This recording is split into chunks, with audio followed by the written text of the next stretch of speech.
우리 자매님들께서 너무 아름답게 또 한 주를 시작해 주셔가지고 제가 걸맞게 말씀을 나누게 될지는 잘 모르겠습니다. 오늘 제가 말씀을 나눌 부분은 로마서 5장으로부터 8장까지의 은혜의 왕노릇에 대한 그리스도인들의 삶, 이렇게 제가 제목을 붙이면 좋을 것 같습니다. 그러면은 먼저 로마서 3장 24절 제가 공독해 올리도록 하겠습니다. 그리스도 예수 안에 있는 속량으로 말미암아 하나님의 은혜로 값없이 의롭다 하심을 얻은 자 되었느니라. 우리 그리스도인들의 삶은 은혜로 시작이 되는데, 그 은혜는 어떤 피상적인 그런 은혜가 아니라 그리스도 예수 안에 있는 속량으로 말미암아 하나님의 은혜로 값없이 의롭다 하심을 얻은 자 되었다라는 우리 주님의 사역으로부터 은혜가 시작이 되는 것을 저희들이 보게 됩니다.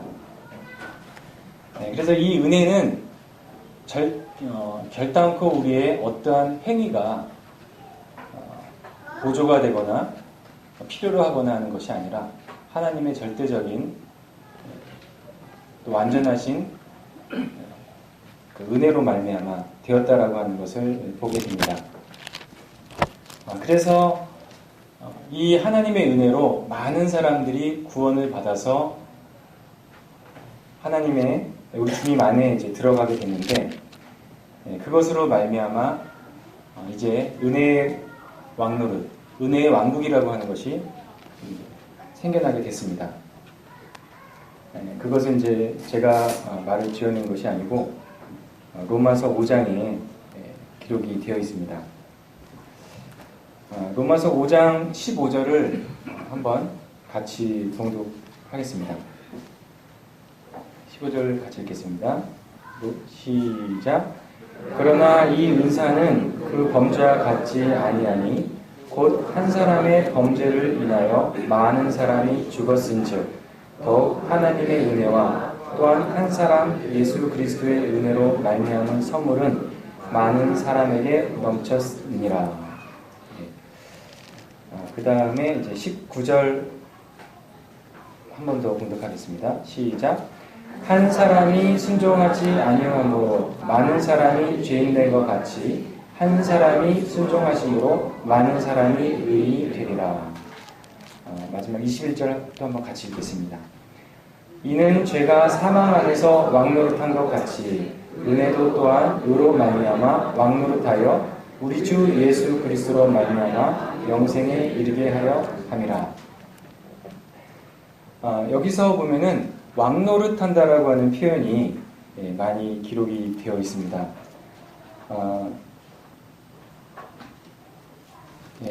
17절에 나와 있는 것처럼 한 사람의 범죄로 말미암아 사망이 그 한 사람을 통하여 왕노릇하였은즉 더욱 은혜와 의의 선물을 넘치게 받는 자들은 한 분 예수 그리스도를 통하여 생명 안에서 왕노릇하리로다. 이렇게 되어 있습니다. 17절에 한 사람의 범죄로 말미암아 사망이 그 한 사람을 통하여 왕노릇하였다라고 기록이 되어 있는데, 이 한 사람의 범죄는 과연 무엇이겠습니까? 무엇인가요? 대답하셔도 틀려도 괜찮습니다. 그렇죠? 첫사람 아담의 범죄로 말미암아 이 사망이 그 한 사람으로 말미암아 들어왔습니다. 그리고 이제 그것을 또 말씀에서는 뭐라고 되어 있냐면은 한 사람이 순종하지 아니함으로 많은 사람이 죄인이 되었다. 이렇게 표현을 하고 있습니다. 범죄했다, 죄를 졌다 이렇게 표현하는 것이 아니라 순종하지 않았다 라고 이렇게 얘기를 하고 있거든요.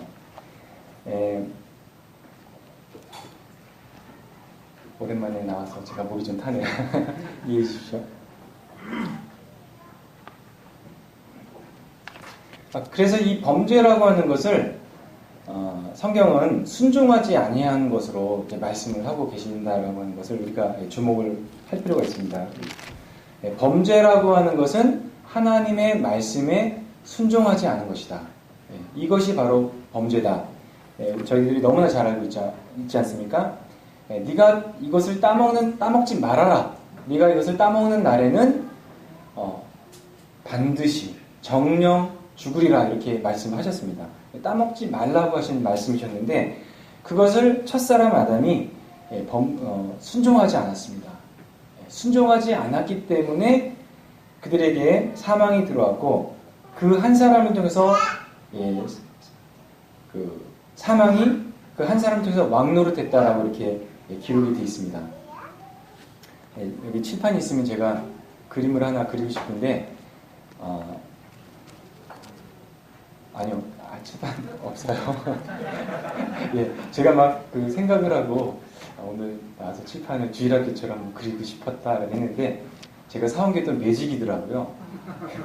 칠판도 준비가 되지 않아서 주님께서 야 그런 너의 그 좀 자랑을 좀 하지 말아라 이렇게 하신 것 같습니다. 네, 머릿속으로만 생각을 하시면 좋을 것 같아요. 이 죄가 보좌에 앉아 있어요. 어떤 권세를 가진 그 보좌에 앉아 있고 그 밑으로 피라미드처럼 쫙 그 권세가 이제 확장이 되는 거예요. 한 사람으로부터 말미암아 시작이 됐지만 그 자손들은 모두 다 사망 안에 종노릇하게 되고 사망이 우리를 정말 다스리는 그런 자가 되었습니다. 정말 우리는 그 가운데 신음하고 그로 말미암아 우리는 지옥에 갈 수밖에 없는 그런 가련하고 불쌍한 자들이 되었죠. 그런데 이제 저희들이 너무나 잘 아는 것처럼 19절에 나와 있는 것처럼 한 사람의 순종하심으로 많은 사람이 의인이 되리라. 이렇게 돼 있고 21절에 죄가 사망 안에서 왕노릇한 것 같이 은혜도 또한 의로 말미암아 왕노릇하여 이렇게 되어 있습니다. 이제 그러한 이 하나의 그 통치 영역 왕국이 있다라고 하는 것 그것은 우리 눈에 볼 수 있는 현실입니다. 우리가 살고 있는 이 곳이 이제 천국이 아니고 우리는 날마다 이 죄의 그 쓰라린 이것들을 저희들이 보아오는데 이쪽에 이제 은혜가 왕노릇하는 은혜가 아름다운 그 어마어마한 그 영광 가운데 은혜의 보좌에 딱 앉아 있고 바로 그 은혜의 보좌에는 사실 우리 주님이 앉아 계시지 않습니까? 그리고 그 밑으로 또 마찬가지 어떤 피라미드처럼 쫙 이렇게 은혜가 풍성하게 넘치는 그 광경을 상상해 보시기 바랍니다. 그래서 은혜의 왕국이 있다라고 하는 것입니다. 이쪽에 죄와 사망의 왕국이 있는 것처럼 이제 은혜의 왕국이 있습니다. 그 은혜의 왕국의 주인은 바로 우리 주 예수 그리스도시고요. 그리고 그 은혜의 왕국은 의로 말미암아 되어 있는데 그 은혜 바로 우리 주 예수 그리스도의 의 그것이 이제 의라고 하는 것입니다. 그래서 단지 그것이 존재하는 것뿐만 아니라 우리는 이 많은 말씀에서 사망과 생명이라고 하는 것을 말씀을 하고 계시고 두 영역이 있다라고 하는 것을 분명하게 얘기를 하고 계십니다. 그리고 골로새서 말씀에서는 흑암의 권세에서 그의 사랑의 아들의 나라로 옮겨졌다라고 이렇게 기록이 되어 있습니다. 바로 우리 구원받은 자들은 이 죄와 사망의 권세에서 건짐을 받아서 은혜의 나라에 들어가 있다라고 하는 것이 이 놀라운 이 영적인 이 사실입니다. 그러면 우리가 이 은혜의 나라에 어떻게 들어갔는지에 대해서 잠깐 먼저 제가 보도록 하겠습니다. 로마서 6장 17절입니다. 한번 같이 한번 읽어볼까요? 자, 시작. 하나님께 감사하리로다. 너희가 본래 죄의 종이더니 너희에게 전할 주님과 교훈의 본을 마음으로 순종하여 죄로부터 해방되어 의에게 종이 되느니라. 하나님께 감사하리로다. 정말 저희들이 이 죄와 사망의 권세 가운데서 나올 수가 없었습니다. 어떠한 행동과 어떤 행위나 이런 것으로도 절대로 이 은혜의 나라에 저희들이 들어갈 수 없는 그런 자들이었습니다. 자, 그런데 본래 죄의 종이더니 정말 그 죄의 그 착고에 매어가지고 나올 수가 없는 그러한 저희들의 주인이 바로 죄였는데 어떻게 나왔느냐? 너희에게 전하여 준 바 교훈의 본, 너희에게 전하여 준 바 교훈의 본을 마음으로 순종했다. 이렇게 되어 있습니다. 최초로 이 죄된 세상에 복음을 전하신 분이 있습니다. 그분이 바로 누구십니까? 예수 그리스도시죠. 우리 주님께서 전해주셨어요. 하나님의 말씀이 이렇다. 너희들이 죄에서 나올 수가 있다. 그런데 이 교훈의 본이라고 되어 있는데 이것을 조금 더 이렇게 풀어서 얘기를 하면은 교훈의 본 그리고 충성의 서약 이렇게 얘기를 할 수 있습니다. 다시 말해서 뭐냐면은 너희가 이 주님이 우리한테 말씀을 하시는데 어떤 식으로 말씀하시냐면은 너희가 죄의 종이다.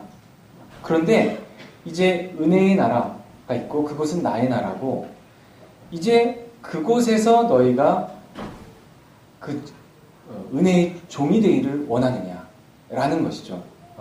그냥 죄의 종에서만 풀려나고 그냥 마음대로 사는 것이 아니라 우리가 이 은혜의 종이 되겠냐라는 그것을 말씀을 하신 것입니다. 너희에게 전해진 바 교훈의 본 이것에 대해서 조금 가로 열고 충성서약 너가 정말 이 은혜의 가운데 은혜의 종으로서 네가 살겠느냐라고 말을 하는 겁니다. 그랬을 때 그것을 마음으로 순종했습니다. 순종했어요. 순종했을 때 어떻게 됩니까? 이 믿었다라고 하는 표현을 순종했다라고 하는 표현으로 쓰고 있다고 하는 것을 저희들이 주목을 하고요. 그렇게 저희들이 순종했을 때 죄로부터 해방되고 의에게 종이 되었다는 것입니다. 그래서 이 말씀은 여러 군데 많이 나오죠. 말씀을 듣고 믿어 사망에서 생명으로 옮겨졌다. 제가 또 말씀드린 것처럼 흑암의 권세에서 그의 사랑의 아들의 나라로 옮겨졌다. 고린도서 1장 13절 이렇게 나와 있습니다. 그래서 우리가 이것을 이제 믿음이라고 말하고 이와 같은 순종으로 우리가 은혜의 종이 되었습니다. 그리고 이제는 14절에 나와 있는 것처럼 죄가 너희를 주장하지 못하리니 이는 너희가 법 아래 있지 아니하고 은혜 아래 있음이라. 저는 이 14절 말씀을 계속 어떤 통치보다는 이제 삶에서의 내가 이제 이기는 방법, 죄를 이기는 방법 이렇게만 생각을 했었거든요. 근데 그것이 아니더라고요. 그것보다는 이미 우리는 은혜의 왕국 안에 있는 것입니다. 은혜의 통치 아래 우리들이 있기 때문에 죄가 너희를 주장할 수 없다는 거죠. 죄가 너희를 끌고 가서 다시 이 사망의 권세 아래서 죄의 종노릇을 못 시킨다는 것입니다. 왜냐하면 우리는 은혜에 속해 있기 때문에, 은혜의 통치 아래 있기 때문에 그렇다는 것입니다. 제가 말씀드리는 비유를 제가 생각할 때 제가 깨달은 건 아니고 어느 형제님께서 그 메모를 이렇게 주셨는데 그것을 말씀을 비춰서 이렇게 생각을 하다 보니까 정말 그렇구나. 분명히 죄와 사망의 왕국이 있고 그 다음에 은혜의 왕국이 있는데 우리는 이 은혜의 왕국에 들어가 있는 자들이구나. 그리고 그 은혜를 풍성하게 우리가 누리는 자들이구나. 그 은혜의 왕국에 있는 사람들의 특징은 제가 미리 이제 말씀을 드리면은 우리의 힘으로 살아갈 수 없다는 것입니다. 우리의 힘으로 절대 살아갈 수 없으며 오로지 우리는 하나님의 능력으로만이 하나님의 능력을 받아서 하루하루를 살아가게 되는 것이 바로 은혜의 왕국에 있는 자들의 특징입니다. 그것은 왜 그러냐? 이동을 죄의 왕국에서 은혜의 왕국으로 우리의 힘으로 된 것이 아니었거든요. 예수님의 이루어진 그 사역과 또한 이 공로로 말미암아 이렇게 되었지 우리가 정말 우리 어떤 것 하나도 보태는 것이 없었습니다. 그러므로 우리가 이 은혜의 왕국에서 살아가는 것도 절대로 우리의 힘으로 되는 것이 아닙니다. 그것에 대한 근거는 여러 군데 나와 있는데 제가 한 군데만 찾아서 읽겠습니다. 시편 28편입니다.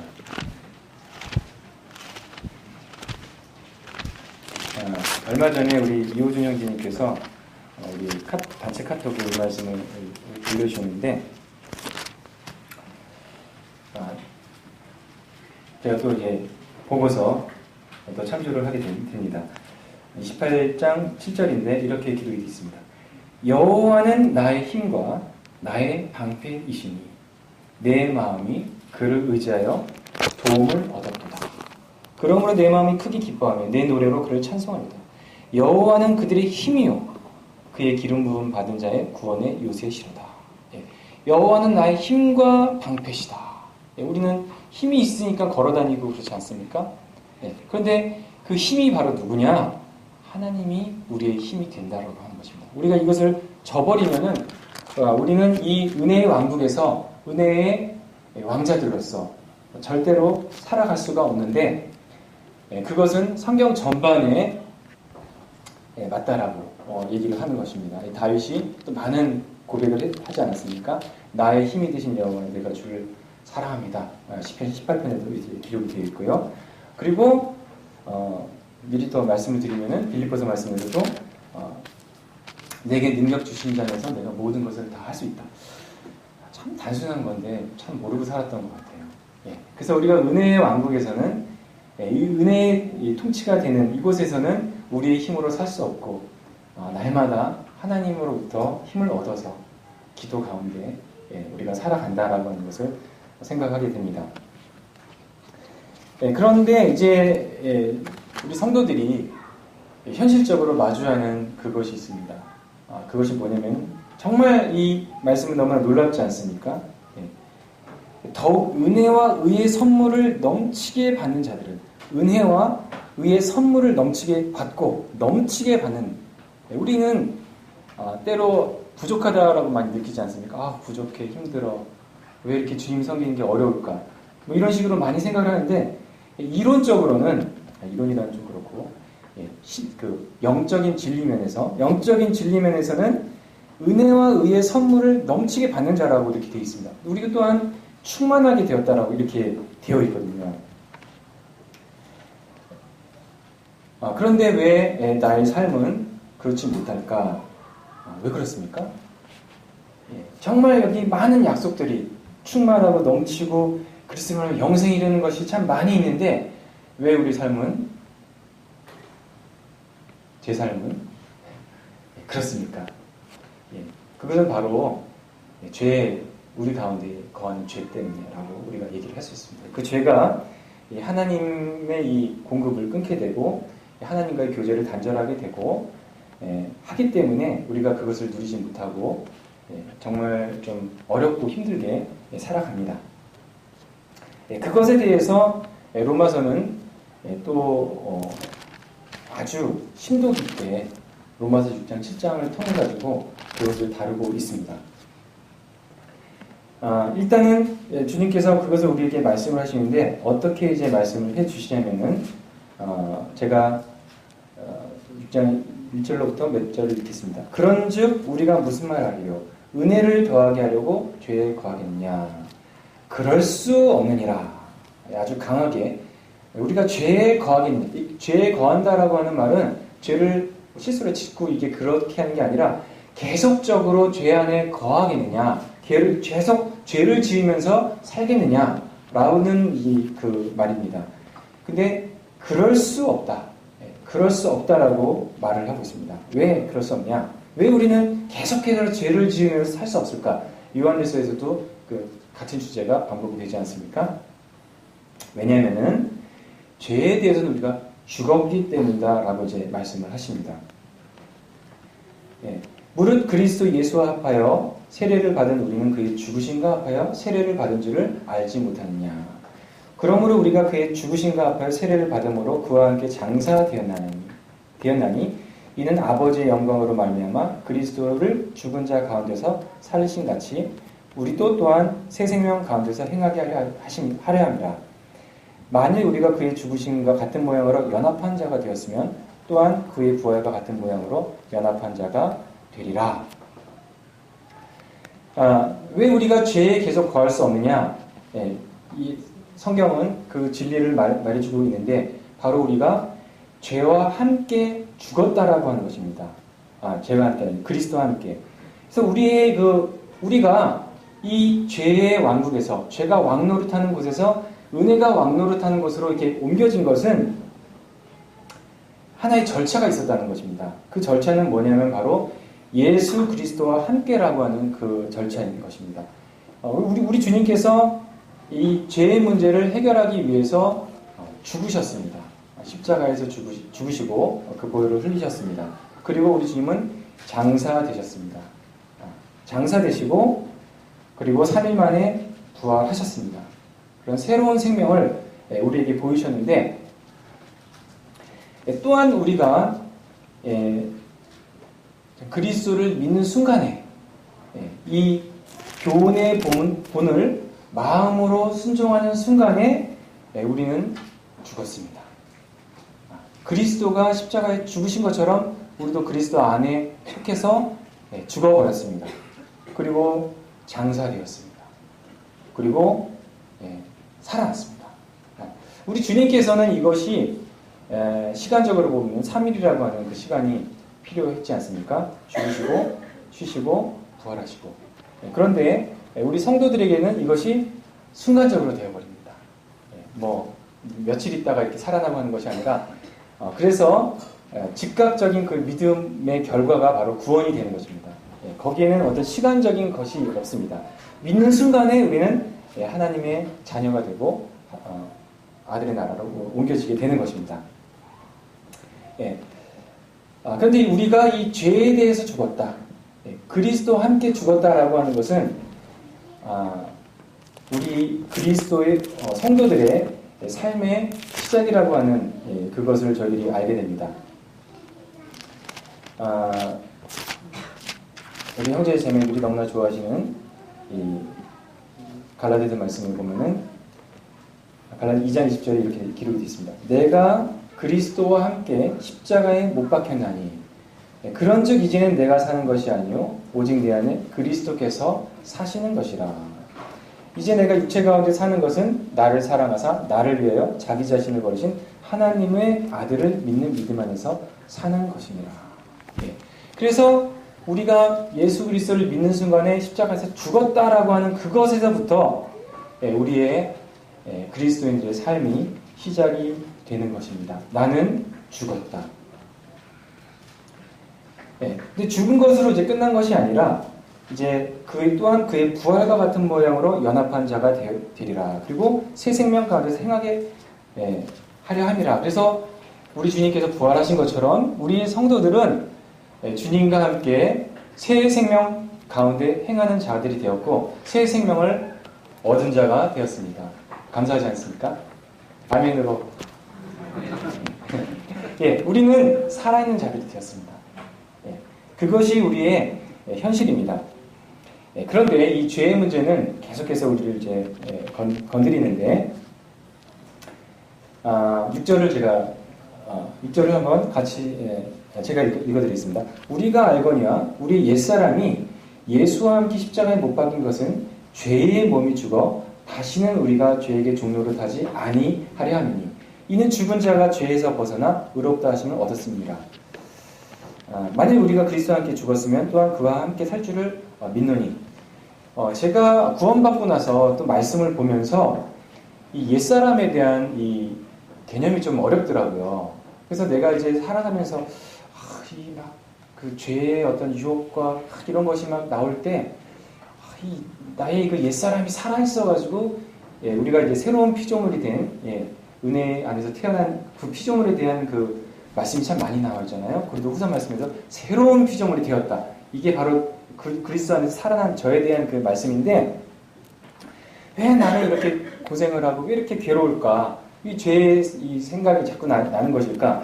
옛 본성이 있어가지고 이렇게 하는 것일까? 이런 생각이 이게 들었습니다. 근데 말씀을 보고 또 이제 여러 해설서도 이제 보다 보니까 그것이 아니라 너무나 놀랍게도 그리고 옛 사람을 그 영어로는 뭐라고 되어 있냐면은 old self라고 돼 있더라고요.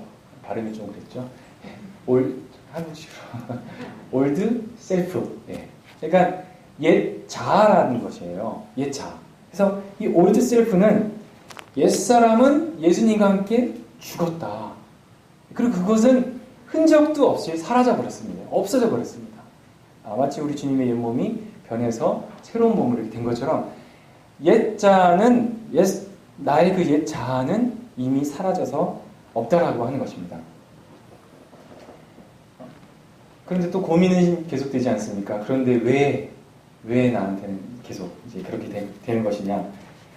그것에 대해서 말씀을 몇 군데에서 찾아서 한번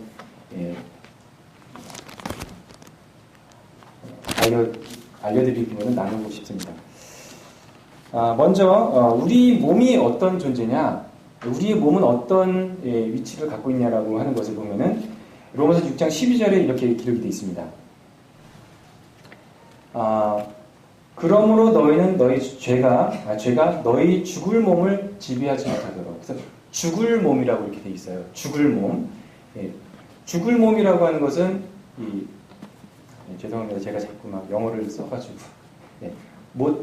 mortal body라고 이렇게 되어 있어요. 그러니까 mortal. 그러니까 죽을 수밖에 없는. 그래서 우리 몸은 죽을 수밖에 없는 몸이라는 것이에요. 그리고 그 다음에 이제 로마서 8장 10절에도 우리 몸이 어떤 몸이라고 되어 있냐면은 또 그리스도께서 너희 안에 계시면 몸은 죄로 말미암아 죽은 것이나 영은 의로 말미암아 살아있는 것이다. 이 부분을 제가 또 이제 영어 성경을 NIV 성경을 이제 참조해서 보니까 이 몸이라고 하는 것에 몸을 이제 죄로 말미암아 죽은 것을 뭐라고 되냐면 죽을 수밖에 없는 몸, subject to death.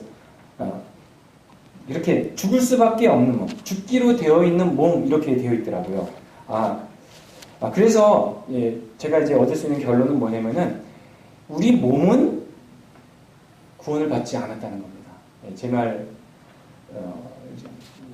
그래서 우리 몸에 물론 이제 우리가 우리 몸은 따라서 나중에 지옥 가냐 이게 그게 전혀 아니고 우리는 이제 주님의 것이기 때문에 주님께 속해 있는 주님의 것이지만은 현재 우리 몸은 완벽하게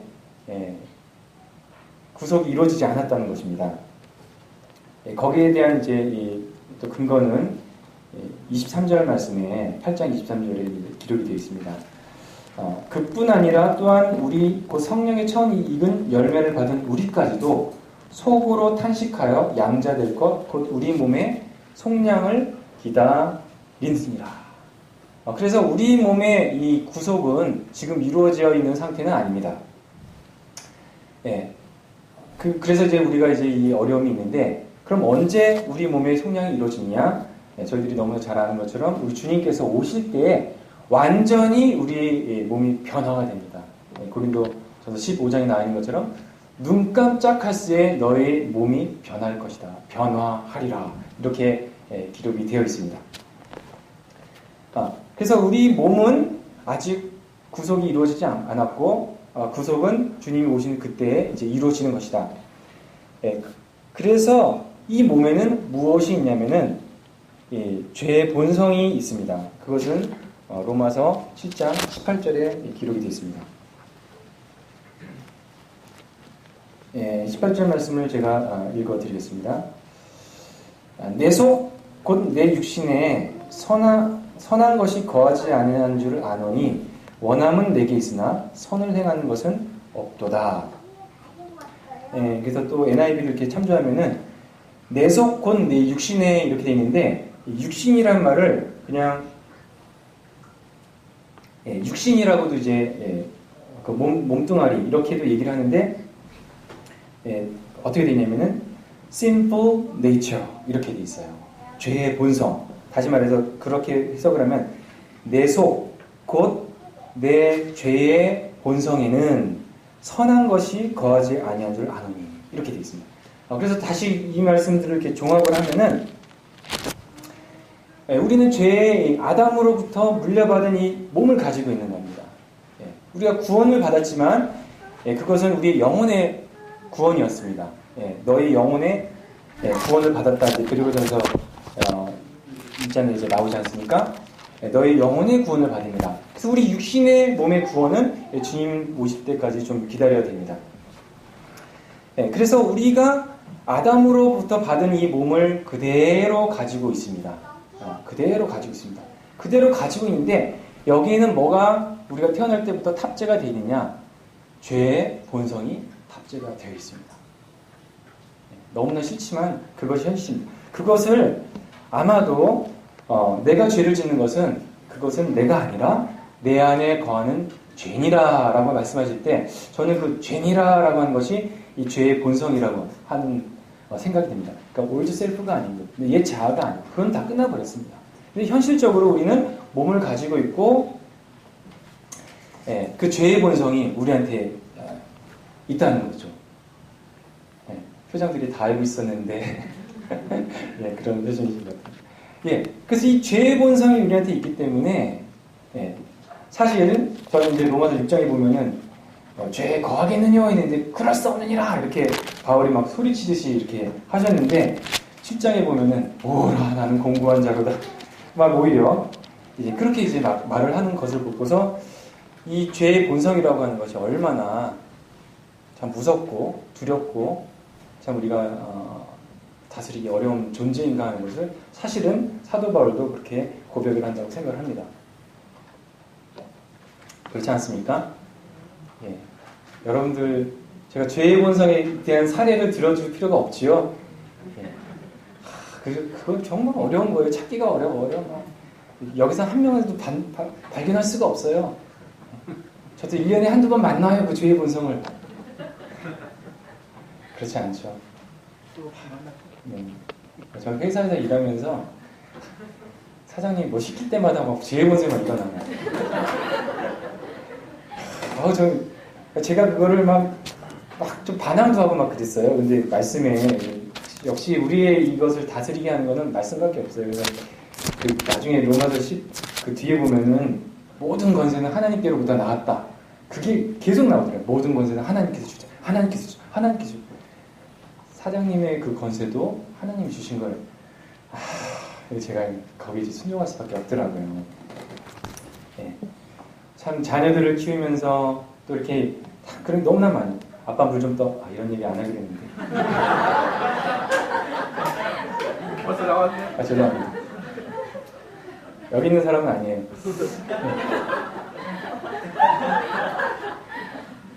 그러면은 막 사랑이 막 넘쳐서 그렇지 우리 딸 막 이러면서 물론 따라줍니다. 제가 따라주는데 막 이제 속에서는 이제 그럴 때도 있어요. 너무 귀여워서 그럴 때도 있고 막 피곤하고 그러면은 제 본성을 막 거스릴 때도 있습니다. 이거 외에도 사실은 이런 건 귀여운 거죠. 어떻게 보면은. 근데 참 이 죄의 본성은 우리를 힘들게 하고 어렵게 하고 정말 들러붙어가지고 그렇게 합니다. 거기에 대해서 로마서 말씀은 하나의 어떤 해답을 주시는데 로마서 6장 11절에 기록이 되어 있습니다. 봉독하겠습니다. 이와 같이 너희도 너희 자신을 죄에 대하여는 죽은 자요 그리스도 예수 안에서 하나님께 대하여는 살아있는 자로 여길지어다. 이렇게 기록이 되어 있습니다. 너희 자신을 죄에 대해서는 죽은 자요 그리스도 예수 안에서는 하나님께 대하여 살아있는 자로 여길지어다. 이렇게 되어 있는데 이 여긴다라고 하는 말이 왜 사용됐을까 하는 것을 생각해 보면은 우리가 죄에 대해서 죽었다라고 하는 것은 사실이지만 우리가 그것을 잘 느껴지지 않습니다. 느껴지지 않고 현실은 꼭 살아있는 것 같아요. 막 옛자가 막 살아있고 막 내가 옛날에 그 죄의 그 종인 것 같은 이런 느낌을 받아요. 그러니까 그것이 아니다라고 이제 얘기를 하는데 뭐 지난 시간에도 우리 문선님께서 말씀하실 때 이 여긴다라고 하는 것에 대해서 저희들이 많이 들었습니다. 영어로는 count라고 되어 있는데 어떤 설명을 보니까 count라고 하는 것은 센다는 거예요. 하나, 둘, 셋, 넷. 세는 건데 눈에 보이지 않는 것을 셀 수는 없다는 거죠. 공기 하나, 공기 둘, 공기 셋 이렇게 못 세는 거죠. 확실히 존재하고 있는 것에 대해서 샌다는 것이 바로 이제 카운트다. 너희는 죽었다. 분명히 너희는 죽은 것이다. 이건 사실이다. 그래서 이 카운트에 AC만 딱 붙이면 어카운트란 말이 되고, 어카운트란 말은 계좌, 통장이란 말이 돼요. 예. 그래서 우리는 그 통장에 있는 잔고를 보고서 살아가지 않습니까? 어떤 분은 그게 이제 여관이라고 싹 스쳐서 싹 지나간다 이렇게. 예. 하여간 그건 너무나 현실적인 겁니다. 현실입니다. 그래서 우리가 죄에 대해서 죽은 것도 하나님 앞에서 현실입니다. 죽었다. 죽은 거는 너희가 알고 있어라. 그리고 우리는 누구에게 대해서 살아있습니까? 하나님에 대해서 살아있습니다. 제가 이것을 보면서 하나의 그 사례가 생각이 났는데, 저한테 이제 이렇게 딱 있는데, 저희 그 죄의 본성이 제가 있는 그 방에 문을 이렇게 초인종을 누른 거예요. 띵동, 띵동. 그래서 근데 손을 이렇게 딱 보니까 뭐 택배 상자를 들고 왔어요. 뭐 택배에 종사하신 분들께 죄송한데 택배 보니까 이렇게 보니까 거기 제가 즐겨했던 거, 뭐 분노, 좌절, 슬픔, 뭐 그다음에 죄의 정욕, 뭐 하여튼 이게 막 이만큼 들고 있는 거예요. 그러면서 택배 왔는데요. 누구십니까? 저 죄의 본성인데요. 누굴 찾아오셨어요?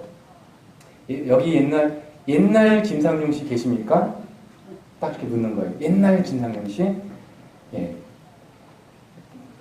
그게 연합이 돼서 또 땡기긴 하죠. 막, 저 택배 내가 받고 싶은데 막, 그러죠? 그때 제가 말하는 겁니다. 아니에요. 옛날 김상용 씨는 어떻게 했습니까? 죽었습니다. 주소를 잘못 알아셨어요. 여기는 없습니다. 받으면 안 돼요. 그죠? 예.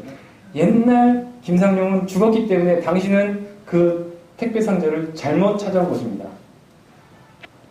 그냥 물러나면 좋겠는데, 그러죠.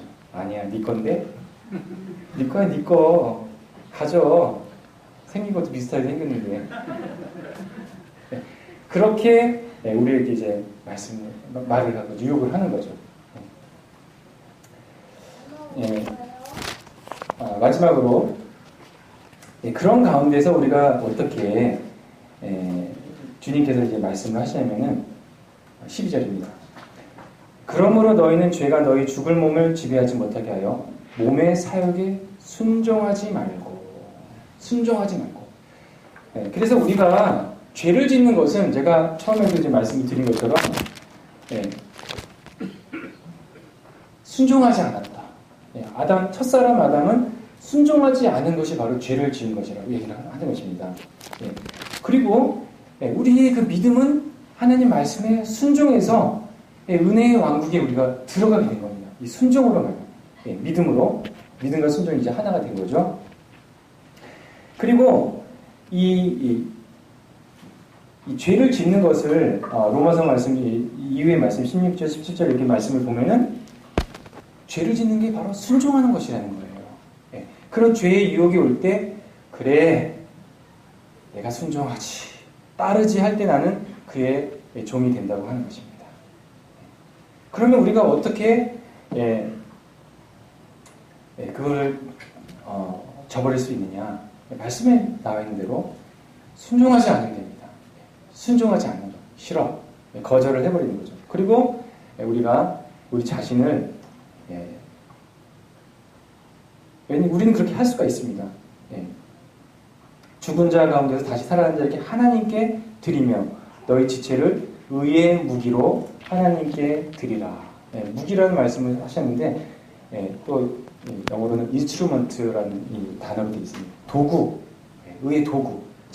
그래서 우리가 전에는 이 죄 가운데 있을 때는 하나님의 것을 전혀 생산할 수 없는 죄에 관련된 것만 오로지 생산하는 그런 저희들이었는데 이제 저희가 은혜의 지배 아래 있게 됐습니다. 의의 선물을 넘치게 받는 자들이 되어서 드디어 우리의 몸의 지체를 하나님께 드릴 수 있는 자가 되었습니다. 그래서 우리는 많은 시간을 죄의 육으로부터 분리된 또 정말 이렇게 교회에 나와서 사도들 같이 교제하고 예배를 드리고 찬양하고 우리 시간을 이렇게 보내는 것이 정말 저희들에게 필요한 것이라고 생각이 듭니다. 그리고 우리에게는 우리를 도와주신 분들이 계시다라고 하는 그 말씀을 보고서 제가 마치겠습니다. 8장 26절입니다.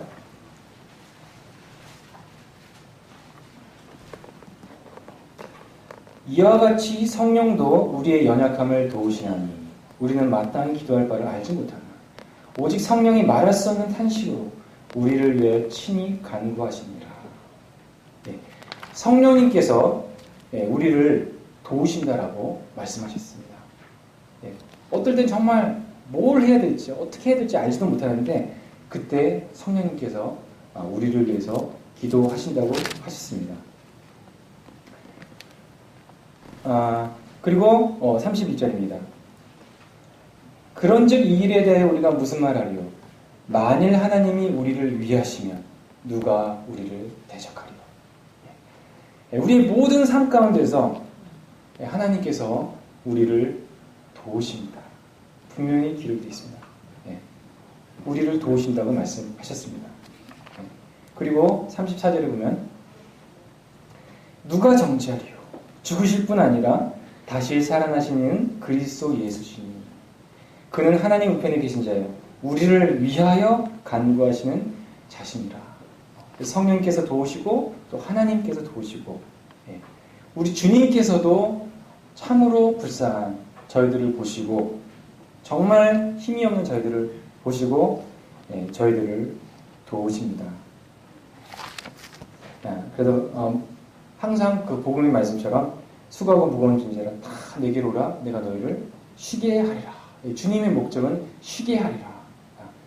우리가 은혜의 종이 돼서 쉬는 것입니다. 현대인들 정말 그렇지 않습니까? 우리가 이 주님의 나라에 들어갈 때 언제인지는 모르지만 그 순간은 모를 수 있지만 이 말씀에 좋아요. 딱 순종하는 그 순간에 기적이 일어났습니다. 우리 신분이 완전히 변해버렸고 그 기적이 분명히 있었고 그 기적을 경험한 분들이 다 이 자리에 와 있습니다. 그렇지 않습니까? 마찬가지로 우리 삶에서도 마찬가지입니다. 죄의 유혹이 우리에게 들어올 때 우리는 기도하면 됩니다. 마치 우리가 처음 교훈의 본을 마음으로 순종했던 것처럼 우리가 주님 앞에 엎드리고 주님께 모든 것을 맡기면 주님이 도와주십니다. 우리 마음을 그 모든 생각에서부터 정말 예전엔 내가 즐거워하고 좋아하고 이랬던 그런 죄의 본성들이 너무나 싫고 설령 잘못했을지라도 더 싫어지는 그런 것을 저희들이 경험하게 되고 그런 것을 이제 경험하게 됩니다. 마지막으로 한 말씀 읽고 내려가겠습니다. 히브리서 4장 16절입니다.